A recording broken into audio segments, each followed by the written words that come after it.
Hello everyone, this is my review of set 40631, Gandalf the Grey and Balrog. This set has 348 pieces and retails for $20 in the US. When we open it up, we will see two number 1 bags, our instruction manual for Gandalf and the Balrog, and 3 number 2 bags, although one of them is just like a tiny little one. Looking at Gandalf, I think that he has many great things about him. Starting with the hat, it's a little weird in my opinion. Brickheadz is really known for, like, the blockiness of it, like, that, like, there's no, like, in between there, and this, like, it's a square, and I think that the hat being so circular is probably the weirdest thing about Gandalf. Now, with that being said, it is a great element that they use those two pieces there, and it is great how they taper it off, like the iconic Gandalf hat, and it is great, it's just a little bit weird. Now, we have his curly hair underneath the hat. That looks great. And we have his mustache and beard there. We have his iconic staff in wizard hands. And we have the sword. And as I said, this sword comes in all of the Lord of the Rings sets, minus Barad-dûr and the Frodo and... No, Legolas and Gimli. I might call him Barad-dûr. I don't know. But anyway, it comes in all the brickheads besides Legolas and Gimli, so that's cool.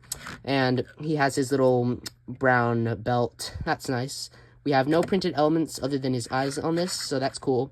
And his robes. This part that comes out, that would be like a hood. We never see him use his hood, but that is his hood. So that's a little weird, but okay. So yeah, and of course he can come off his stand. His legs are these 1x2 gray elements. That looks pretty neat there, and I have really no complaints on Gandalf. This is probably my favorite Lord of the Rings brickhead. This is the Balrog.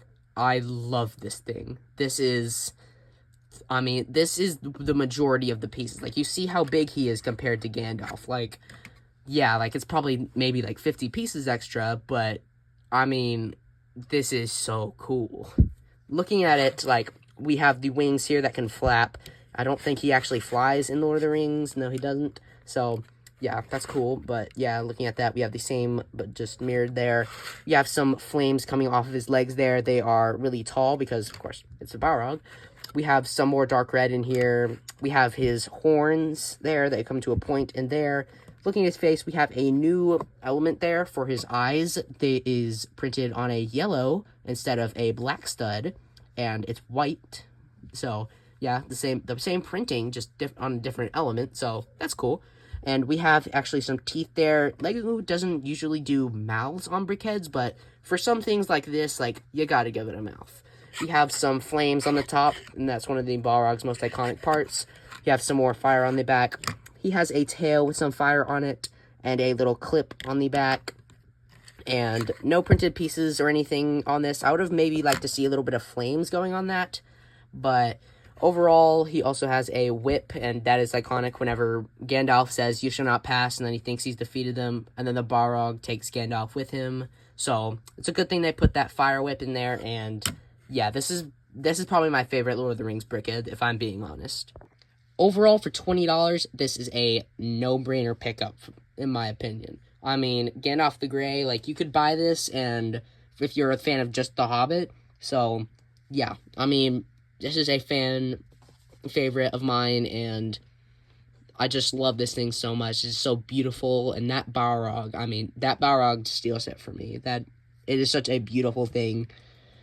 So, yeah, I really got no complaints on the Balrog or Gandalf, so yeah. And of course, like, as I said, that little piece right there, so that maybe gets a tiny bit, but like, really, they didn't need that, so I don't really knock that off any points. So this is a perfect set in my opinion, other than that little piece that I think should have been there. But yeah, so that is the end of the Lord of the Rings brickhead reviews. I don't have Barad-dûr or Rivendell, unfortunately, so yeah.